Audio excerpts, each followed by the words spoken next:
Bard, but they are going to go for the hard engage style. So okay. I do think this makes sense. You know, it's obviously a very different route than the Morgana. It's less lane dominant in that you don't have a guaranteed push because you don't have double range here, and Alistar could potentially be getting poked a bit by the Bard and the Ashe. That could secure them the push.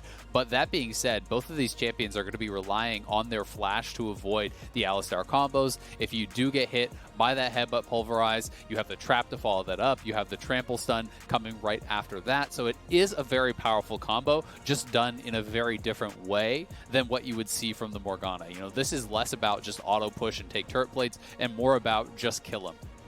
Yeah, certainly fun to watch the 2v2 unfold because it is a little bit different here for Huhi and FBI. Also, just in general with these supports, I think it will be fun to track support counterpick as a thing throughout the series, because if I was going to point to two supports with very large champion pools, that would be these two. CoreJJ has demonstrated a ton of mastery in different matchups already, and Huhi, he was a mid laner. He still has plenty of picks even in that role, so I'm sure he's got some things prepared. But with champ select complete and the players loading onto the Rift, it is time for Game 1 of Team Liquid versus Golden Guardians.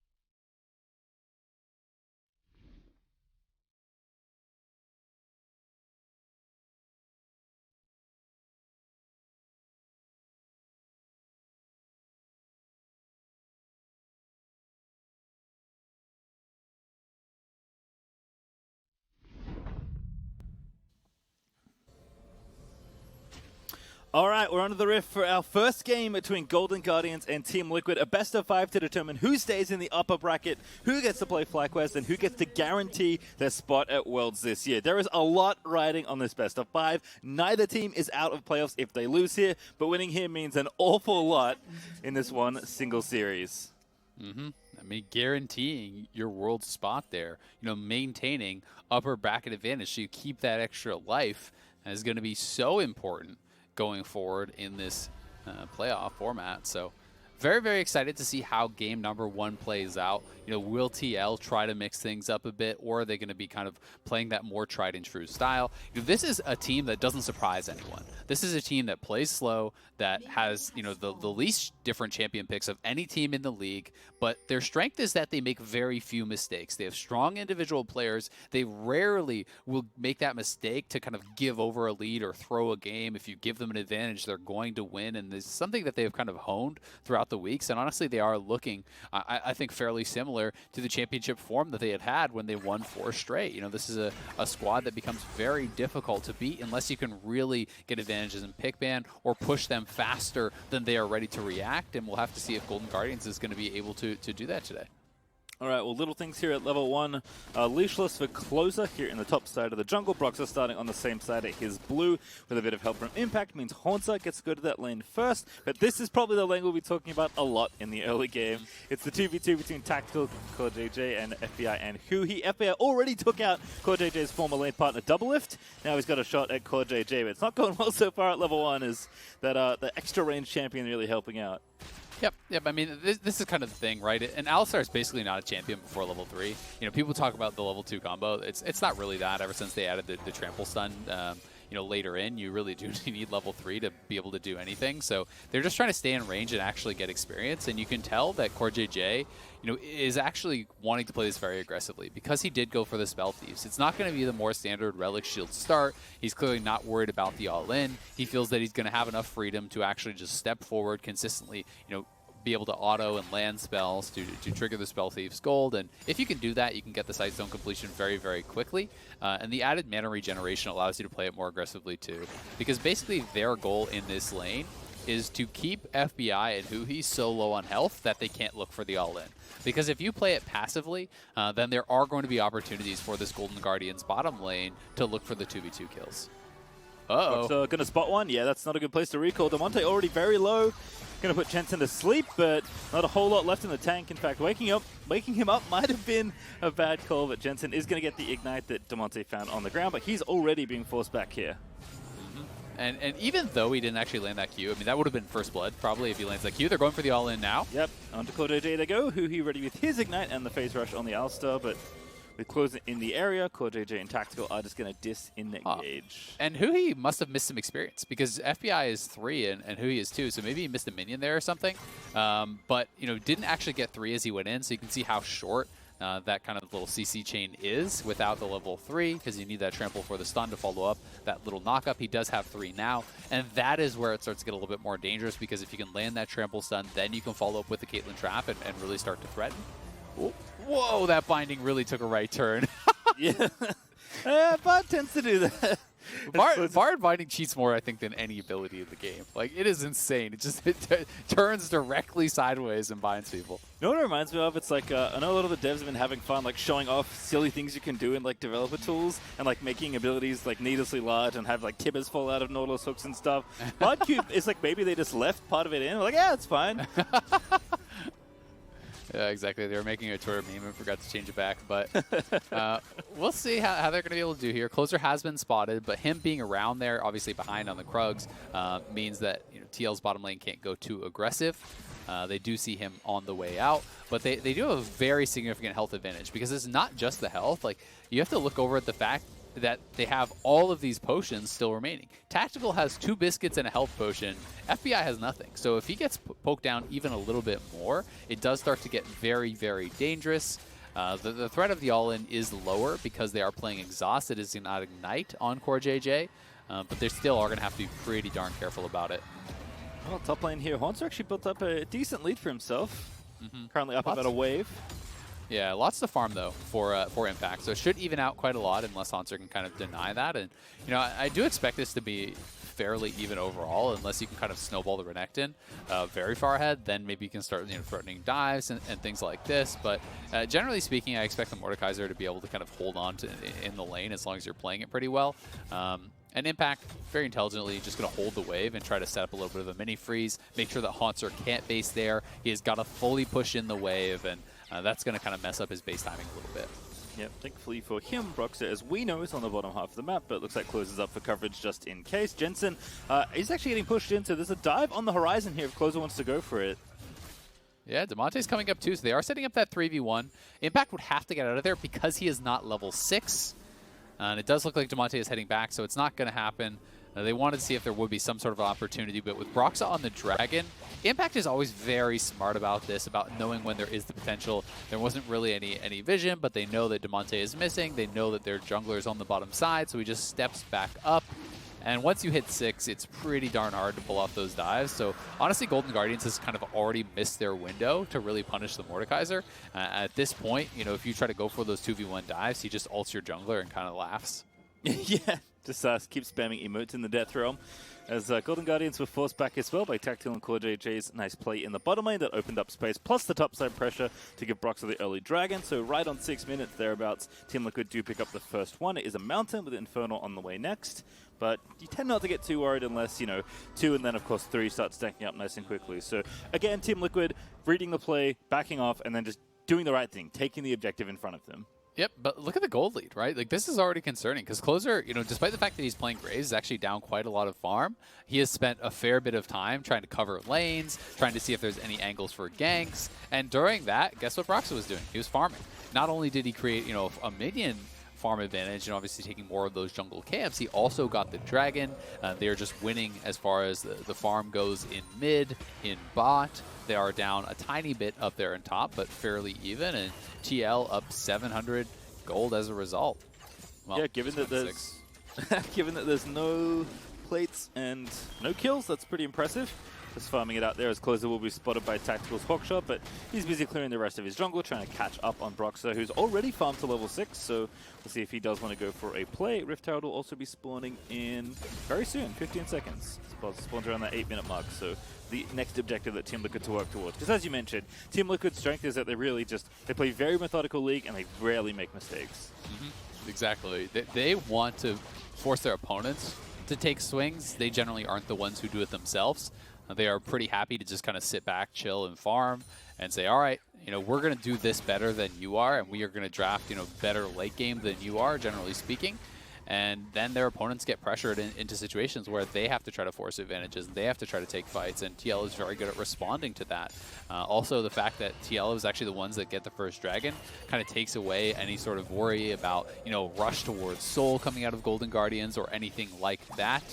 And because we are not seeing any opportunities given for the all-in from TL's bot lane, FBI and huhi are just going to fall behind by the nature of the matchup, right? This is not how it looked against TSM. They went for the Morgana twice, and then they took the Tahm Kench and Thresh. They kind of had those advantageous 2v2s.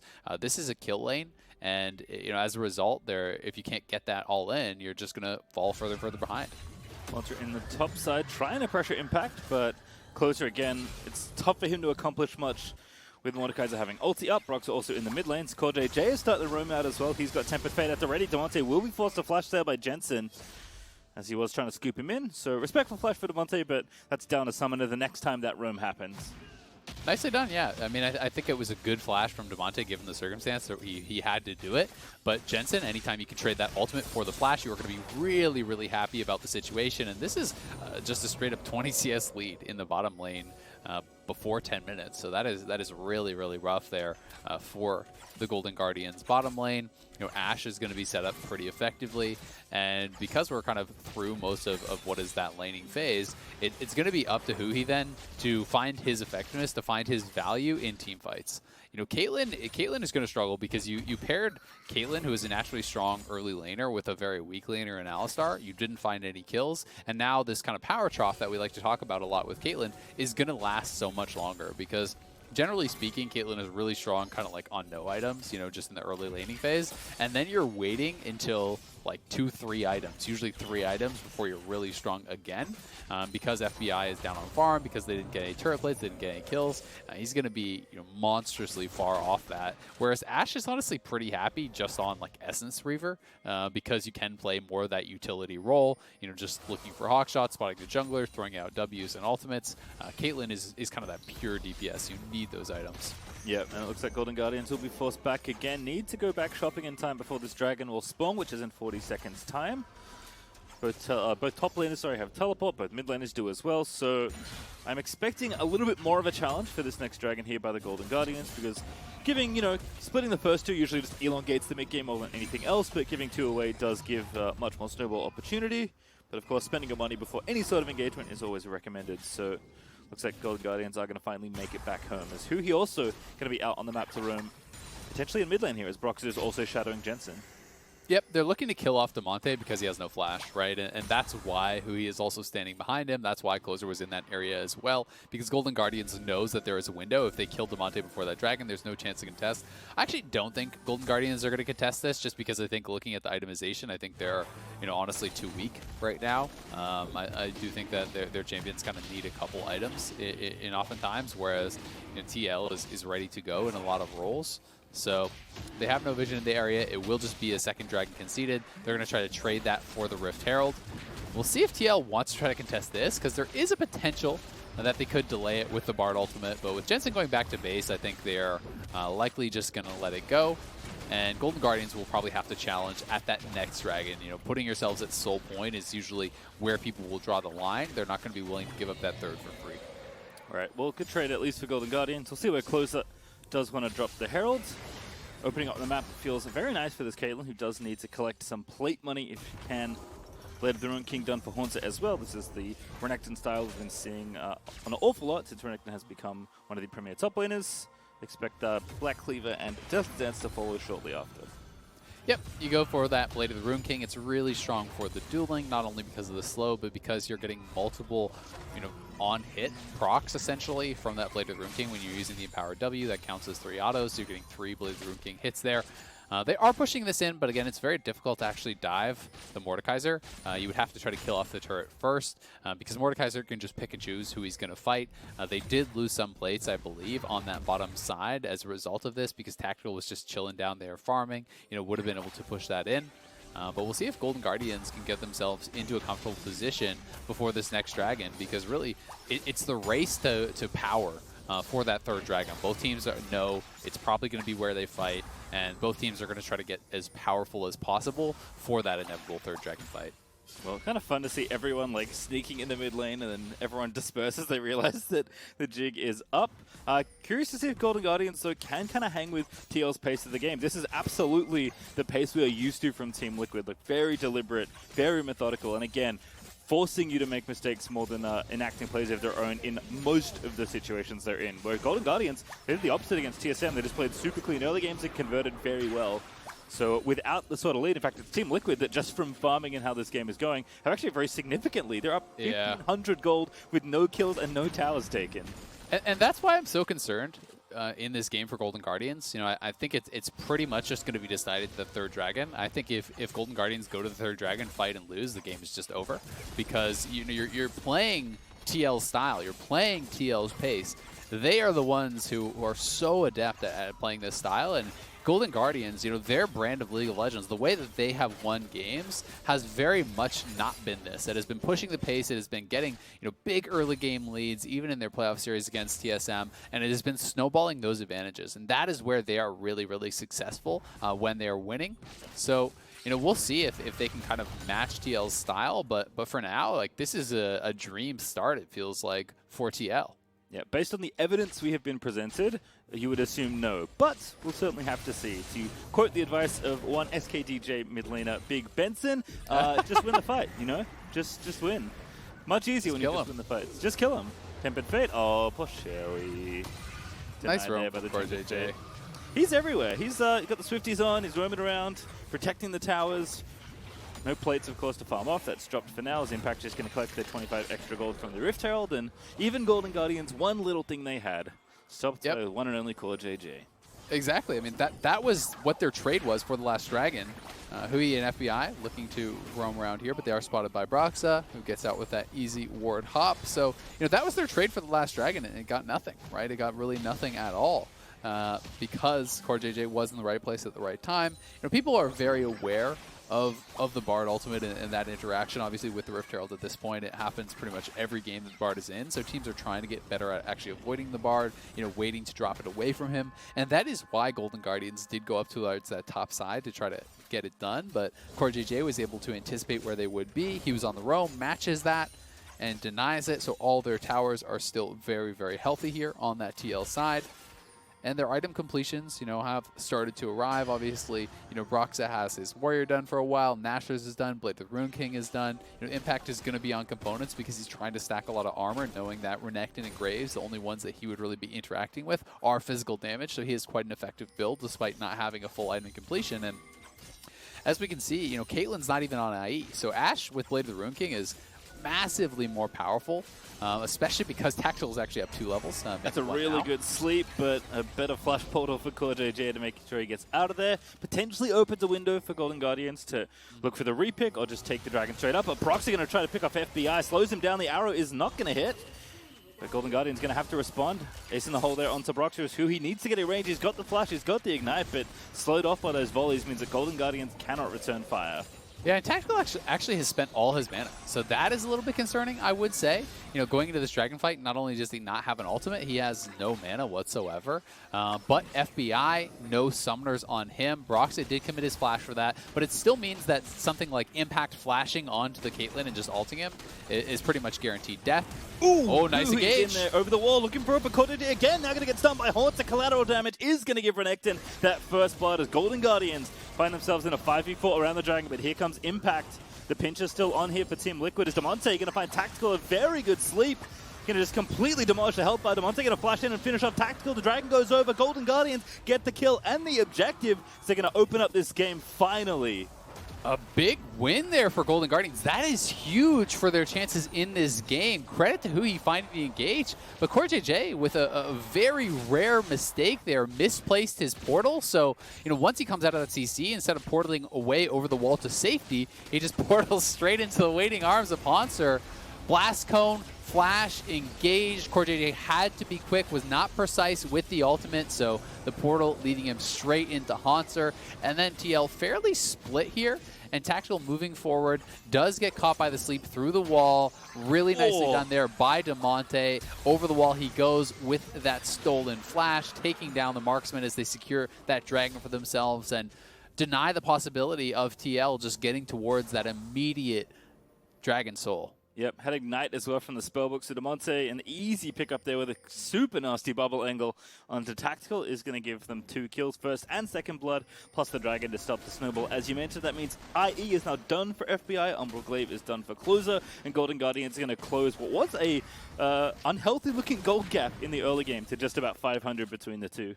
It's absolutely enormous that they were able to actually have that happen. You know, I talked about the game potentially being, pretty much toast if you actually lose that and you give over a soul point this early, but they did not. huhi looking for the engage, but Tactical should be able to walk it out, and they're able to win out on that. And that was a pretty rare mistake there from CoreJJ and TL. Just in general, I don't think was expecting the explosiveness of the engage from huhi, who really was quick to pull the trigger there. So much credit deserved by him.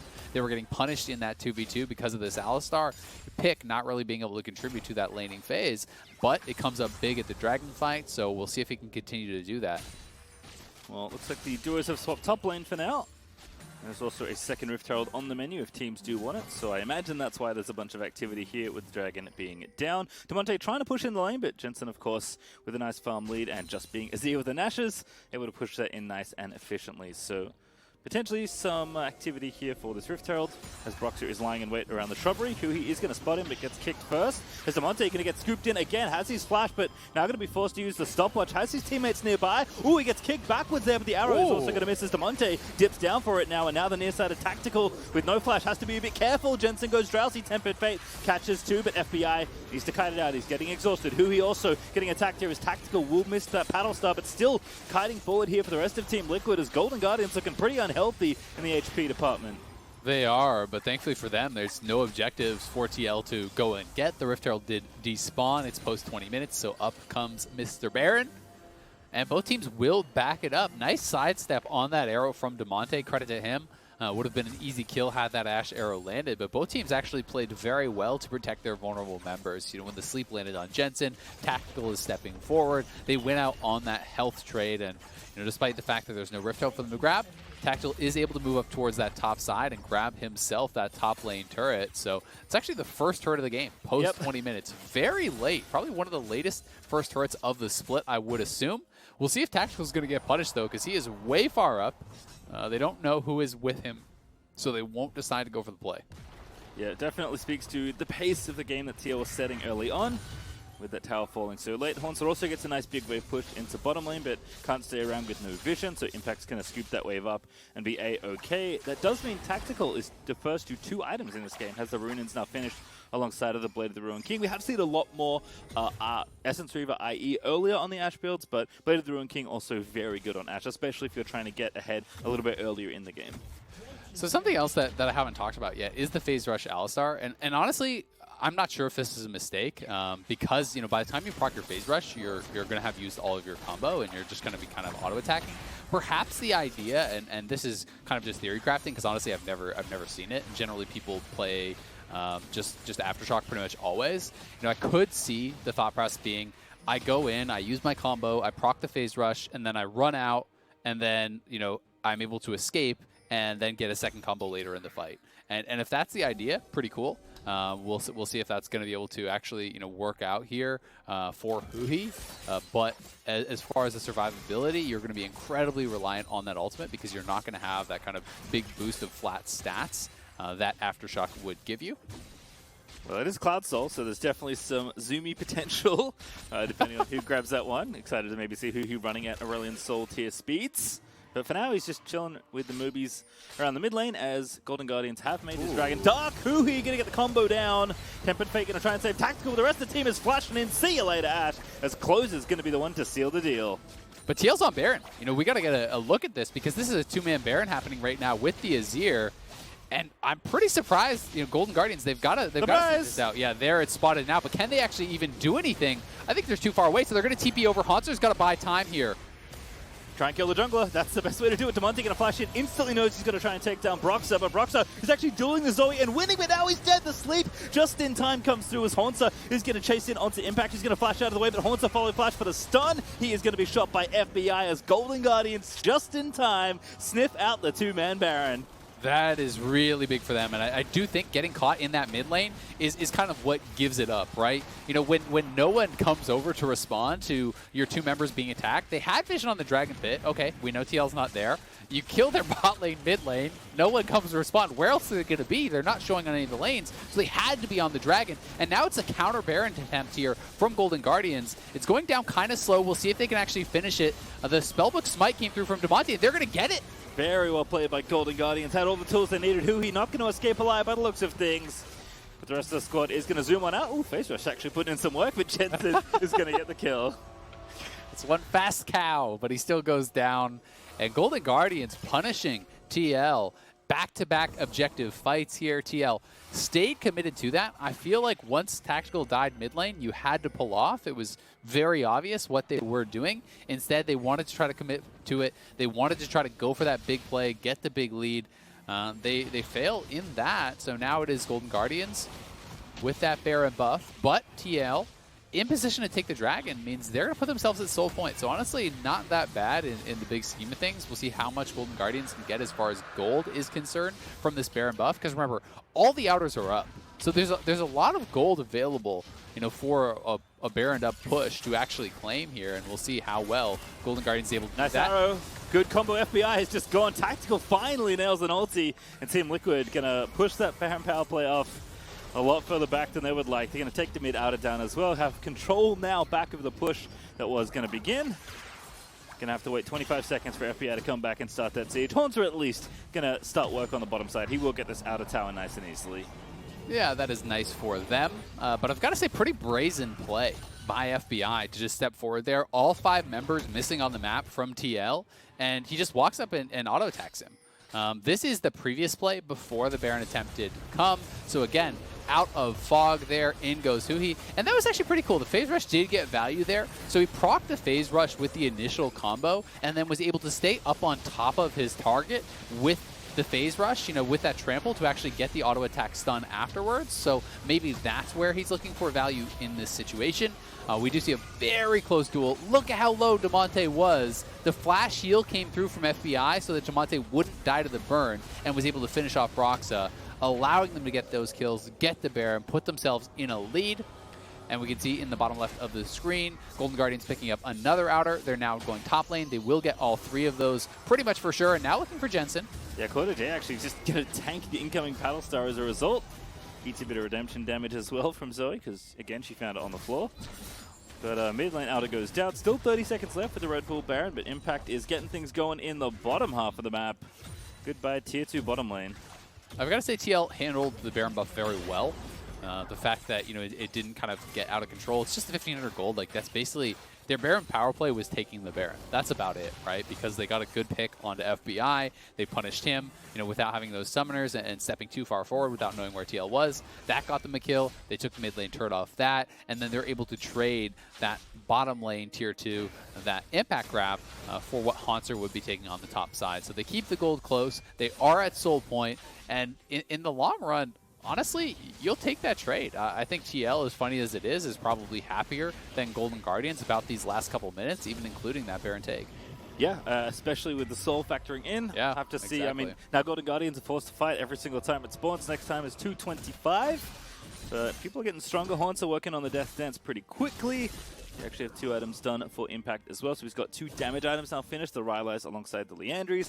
2 plus a QSS for Tactical, which certainly will make him feel a lot safer. Basically the same story for FBI though. 2 plus a QSS as well. So teams are starting to get a little bit more even in strength overall.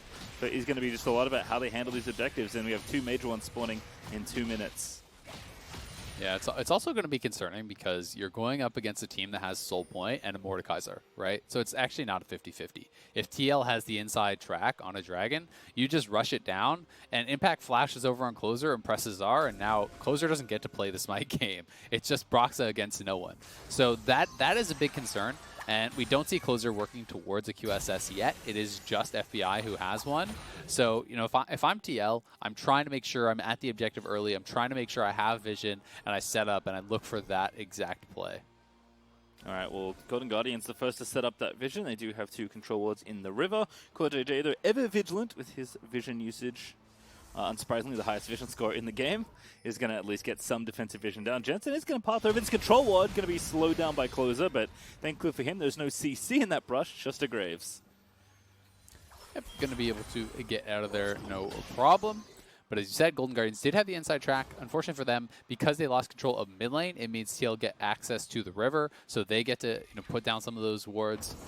Zombie wards everywhere there for CoreJJ. Playing that on the Bard is going to help with that vision score too. But this is going to be an incredibly important fight here. We'll see if Golden Guardians can find a big pick. Huhi has been great, to his credit, with the engages. They did get bullied in that lane. Expected, if you can't find any sort of kills with this Alistar Caitlyn, it's the Ashe Bard. But Huhi has made it worthwhile in all the fights. And now they actually are the first ones to get over to that pit. They're setting up the trap line. So TL is actually trying to play it through mid. If Golden Guardians are too far over there, still 20 seconds, so Huhi's going in. Yeah, he's in there. Tempered Fate not going to connect it, but Huhi's going to run out of there. Hauntzer being grabbed as well by the Mordekaiser E, but Huhi burnt everything for the engage, and there's no follow-up, unfortunately. Yeah, they get nothing from it. Oh, good. Varro there as the Banshee's Sphere is stripped off. He's going to get follow-up stunned by the Bard Q as well. Damonte very low in this situation. I don't think Golden Guardians can win this fight anymore. This is incredibly risky. Jensen already has mid lane all the way pushed in. TL will just move in and take position. Golden Guardians should just give this. You have no health on Huhi or Damonte. You have no flash on either of them. Huhi doesn't even have an ultimate. He's playing phase rush, so he'll get one shot. It did allow him to escape from that position, but that is Soul given away free and clear. And now Golden Guardians going to be in some trouble. They are still up gold, and it is not, straight up combat power. The move speed obviously is very, very valuable, but it's not like, Infernal and Ocean in that same way. So you can still, burst people down and whatnot. But it's going to be difficult to deal with. The 10% flat move speed is often overlooked and is really, really strong. That, in addition, obviously, to the ultimate burst of move speed. But I would say really the only person who's getting a ton out of it is Mordekaiser. It's insanely good on Mordekaiser because you throw them into the Death Realm, you get that big burst of move speed plus the flat move speed, and now no one can even kite you. You're just going to get caught and die to the board. Catch here on the CoreJJ, perhaps though. Drowsy, he goes, wakes up though, thanks to the ace in the hole that followed through, but there was no real extra CC there as Bard does get through the portal, so CoreJJ is safe. So TL again playing through mid, and it just feels like they have a better understanding of how to actually play out these dances. Golden Guardians is getting vision in the area, trying to set up, around the Dragon Pit, around the Baron, but oftentimes they're kind of doing it a little bit too early, and then they lose control over mid lane, which gives TL the chance to then step in and take all that vision back, right? Because as soon as you answer that mid lane wave, TL will move over, and they'll have the numbers advantage at the Dragon, at the Baron Pit, so that's exactly what happened here again. It's what happened last time around that previous Dragon, and Hauntzer here trying to steal this away. Oh, I think Hauntzer got it, but Tactical's going to arrow him as a result, and now Hauntzer going to be put in the Death Realm, and that's going to be all the way back to the fountain. Oh, he gets over. That's pretty cute, but he can't go any further than that, and Hauntzer going to flash. I think he's okay, but Impact going to make it very expensive. Oh, barely getting out of there by the hair on his chinny chin chin. Hauntzer survives. That was really, really close. He did have to flash, but it is a trade of flashes, so actually very good for Hauntzer, considering he got the red buff. Impact flash, he flashed. He didn't even use the stopwatch, so Hauntzer will escape and completes his death dance. So, sitting at a really strong point in the game on this Renekton on 3 items, but we'll see if he's going to be able to get much done with it. If he can actually close the gap to some of these champions like the Ashe, like the Azir, will be extremely difficult, especially because he doesn't have his flash to actually get right in on top of them. It's pretty easy to disengage the Renekton in that case with a simple Azir ultimate. Yeah, if he can get into the backline though, Renekton is such a menace with those 3 items. So certainly have to see if Hauntzer can indeed find some angles, or maybe when his flash comes back up, it'll be made a little bit easier. It is no surprise to me though that Team Liquid are the ones excelling in the objective game. Again, we talk about how methodical and clinical this team is. When you have someone like CoreJJ in your team, you set up for objectives perfectly, basically every single time. This is a team that is just so well disciplined, and I think Golden Guardians, their strengths, getting leads, scrappy team fights, right? They're very skilled players individually, and I think they've had a lot of good outplay moments, but when it comes to the fundamentals, I think no one does it better than Team Liquid, and with 4 straight championships, apart from last spring, kind of makes sense why. 4 straight championships and an oopsie. Yeah, and a 9. Makes Yeah, sense you know what? why. Just block that one out. When you do your next fake history thing, I think that one will be notably absent. Exactly. So Golden Guardians, again, trying to set up here. They're trying to get an engage. That's a good the flash. look.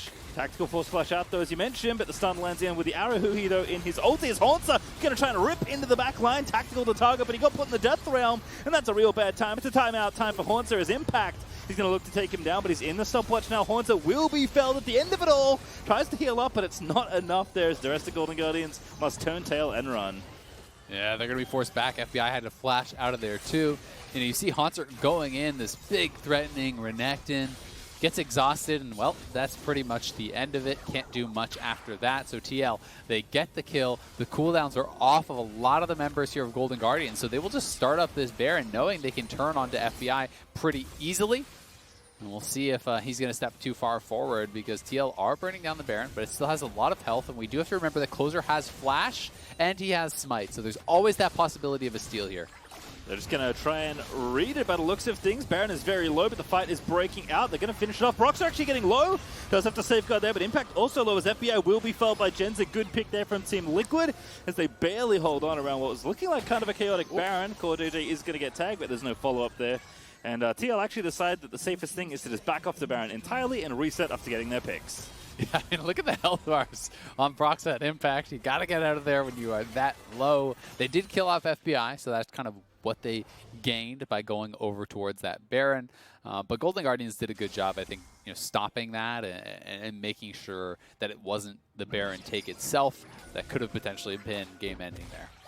Well, Elder Dragon, another major buff ready to go in 55 seconds, but Team Liquid going to try and take this Baron before that. A very risky two-man, but lots of damage between these two champions as Closer going to have to go ahead and check it out. Oh, there's the rest of Team Liquid as they're going to take this Baron. I think Closer maybe checks too late. He is here in time. Damonte, no smite, unfortunately for him, but he's going to move in and try and get the poke down. Closer's zoned out by Mordekaiser, and as he said, not a 50-50 when you put in the Shadow Realm, as Damonte going to kite back. Looks like Closer is just going to straight up die to Impact, and the fight is going to break out from here. Damonte going to have to flash and can't even do that despite having two. A great tempered fate into double Q there for CoreJJ. Into the scoop for Jensen, and Team Liquid are going to put a bow on the gift that has been given by Golden Guardians, and this is going to be game one. There's the ace as Jensen secures that final kill. TL just running through them, absolutely mowing down member after member. They're 5-for-0 ace. They get that Baron. They're going to be able to push in multiple lanes here. They will grab the Elder, so the game won't end, but I mean, this is potentially that game-ending damage that they needed. And they are showing the value of that Mordekaiser. It's just so difficult as a jungler to be able to play around that without a QSS, and Closer is not going to be building one this game. He is very, very far away from that with the Elder and the Baron and the Soul. That trifecta of mega powerful buffs here. You have to think TL is going to be able to deal game-ending damage. I mean, we talk about, the power of Azir and these late-game carries with crit. Impact did the most damage in the team fight. He put in so much work. Zoning out the jungler, smacking people with his mace, burning him with the ring of fire around him. I mean, we talk about paying the QSS tax. Mordekaiser makes you pay as well, and this is why, as Closer, he wants to steal this buff, but he's just not allowed. Exactly. It is the Bud Light ace here. He didn't even have to flash over the wall. The nice Bard portal there placed down, and Impact just running straight towards him. You can see the Cloud Soul proc. Once you go to that Death Realm and there's a super speed Mordekaiser zooming at you, there is not much hope of surviving. So very well done there from Impact. And this was just really nice. CoreJJ and Jensen combining the double Bard ulti, nails the binding to follow it up, and Jensen slides on in there for the sand swoop. The analyst desk coined it yesterday. Yep, and then another portal there for CoreJJ to make sure FBI has nowhere good to go. As Team Liquid, still with a minute left on this Baron, are going to charge down bottom lane, try and open up the inhib. They have exposed a very nice bubble angle there for Damonte. Look at the Baron buff power play, by the way. 7,400 gold, excuse me? That is a lot of gold.